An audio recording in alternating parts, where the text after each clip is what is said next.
to Schulte Sweetie's YouTube channel. I'm a mom of 3 girls ages 10, 7, and 4.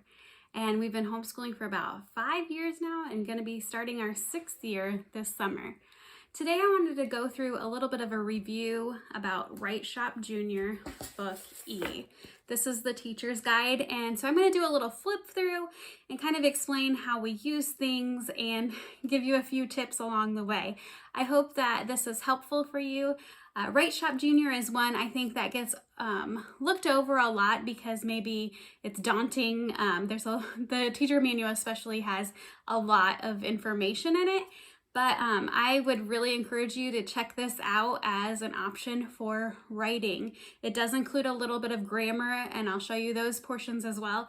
But I wouldn't say that that's a grammar program. So I hope that this video helps you as I do a flip through.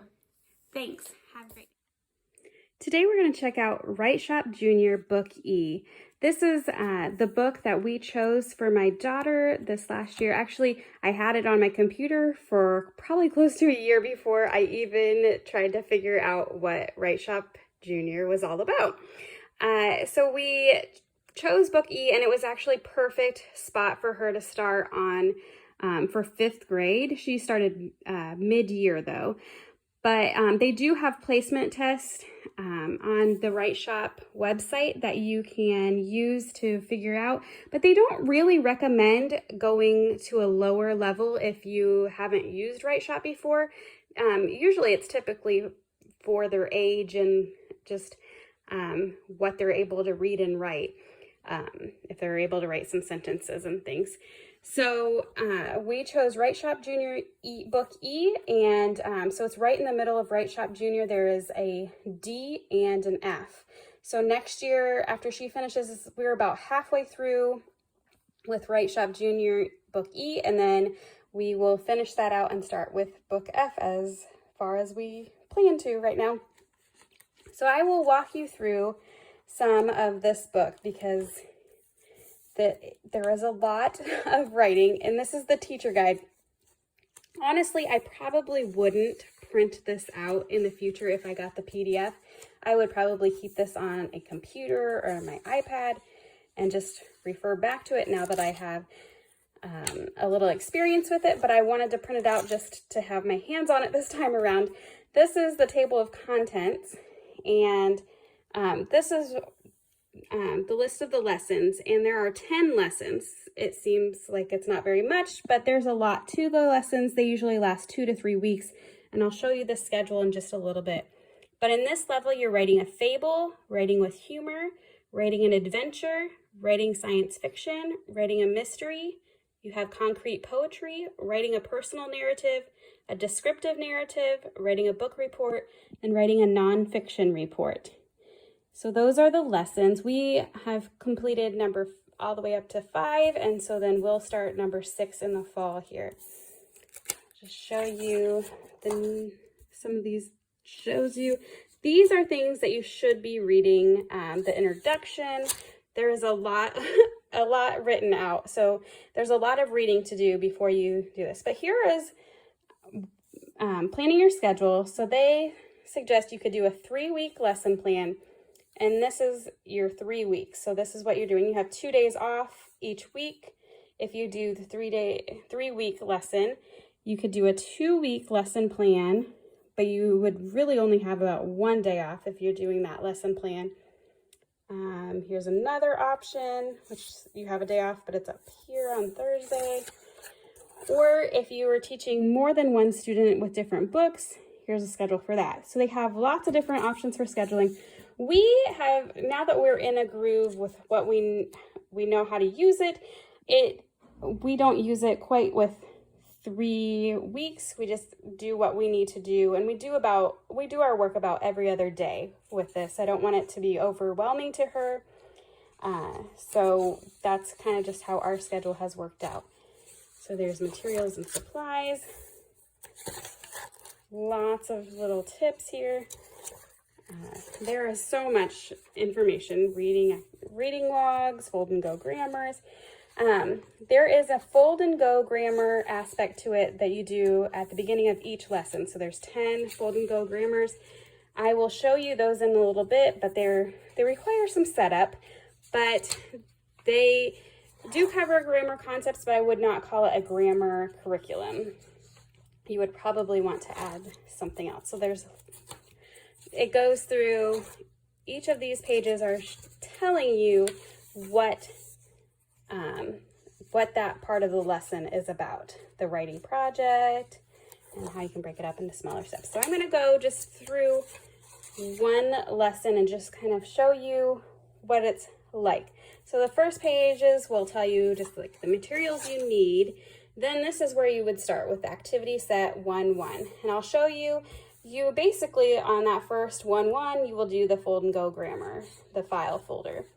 And I'll show you that. There's some tips and directions, but there's just a lot of extra reading, like words for you as a teacher. It's not an open go curriculum because there's so much reading for you to like prepare, but I don't read as much anymore now that I understand how to use this. So the second part of the lesson would be overview of the writing process. So you're like just kind of going through the lesson, like maybe might be a game or a pre-writing activity. This says the Great Fable Race, and then it'll give you the directions here. And then you're going to move in to model and teach. What they do is usually they have something to read to give the example. This is The Wind and the Sun that you're reading. And then they'll give you the dialogue. And I don't always use this dialogue because now I have figured out what the steps are that we need to use. I've read through it several times before this, and then I know what basically I need to do. And you're really beginning to do one of your first writing projects that you would work on with your child. This is a hands-on, you will be doing things with your children with this. So we're just kind of working together on a writing project. This would not be your final project either.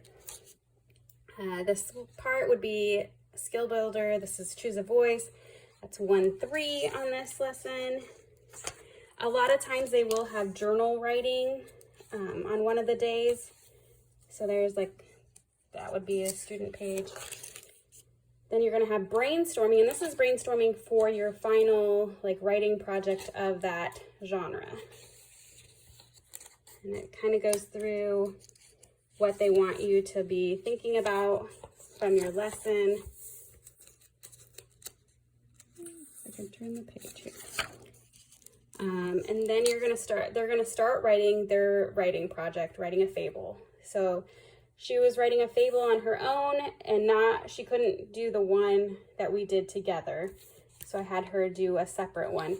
And my daughter, they usually have different ways that you can like finalize it and make it a final project, whether it's like doing some sort of craft and making it into a shape book or whatever. But she doesn't like that, so all she really does, see, there's editing and revising. All she really does is just type it out, and then we print it, and we'll just put it in a binder together. So this is publishing. So this is make a stamp, and it just gives you some ideas about how you can publish it. So we don't do that usually, but there are some really creative ways to do things. And then the last thing would be evaluate the student's work, and you kind of evaluate together. So that would be the end of one lesson. So it's there's about 8 steps, and sometimes you can combine them, or sometimes you can like just spread them out how you need to. You can do it however works for you. So these are the file folders that I did. And remember, I printed all of these out on my own. I would likely buy the next level instead of printing it on my own because it's a lot more work. In the directions, they tell you the file folders that you need, and then they'll actually even like said you need this color of cardstock for this page.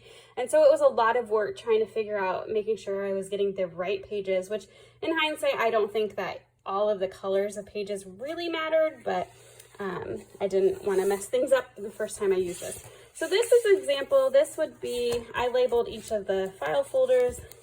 This would be actually the 10th lesson. So this will be our last lesson of this Writeshop Junior. So this is an example of the grammar, the Fold and Go grammar.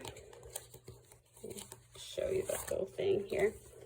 So you have a total of 6 pages. This one's going to have synonyms, strong paragraphs, strong words, antonyms, humor, and characters. And then you also have a little bookmark that refers back to things. What I also did was printed off, the pages that we need for that lesson, whether it's for game pages. Looks like we're going to play a game. So I just stick them all in this file folder to kind of organize it. That way we have it all in one spot. So these are some of our other ones. These are the last lessons that we have to do. So I just labeled those 6 and 8, and that's 9. So that is what we did for our file folders. There was this junior writer's notebook, and we printed it out, but I don't think we have not really even touched it. It's just some extra worksheets that you could use if you wanted to, some title toolbox, character interview. I would say make sure you have a lot of notebook paper around for brainstorming and for writing out your first drafts of pages. We use a lot of notebook pages. And then also I did tell my daughter that it would be a good idea if we worked on like making our own thesaurus of words that she commonly uses, so she has some other examples of what she could be using, overly used words, I guess. A couple other things that did come with it is inside the student notebook. Well, I have most of my pages in the file folders, but there are a few extra pages in here. Like there's some journal pages that are blank. Most of them have journal starters, journal prompts, but you could do just blank journal pages. Here's a writing skills evaluation sheet for the last 5 lessons. And then they also have some reading logs that you can use in different ways if you wanted to do that. So, like I said, we have had a really positive experience with Writeshop. I was so scared to use it with how much the teacher's guide was overwhelming me, but I would really recommend checking it out. It's not necessarily a cheap investment, but it is a great writing curriculum, and I'm really excited because my daughter loves it, and she's really taken off in her writing. And I mean, this summer we're not even doing Writeshop during the summer, and she's writing chapter books on her own. So you're still getting a lot of the skills and the genres that you need, and it's in a fun way where they're playing games and they're still doing their writing projects every few weeks as well. So make sure to check out Writeshop Junior, and let me know if you have any questions about this. Thanks.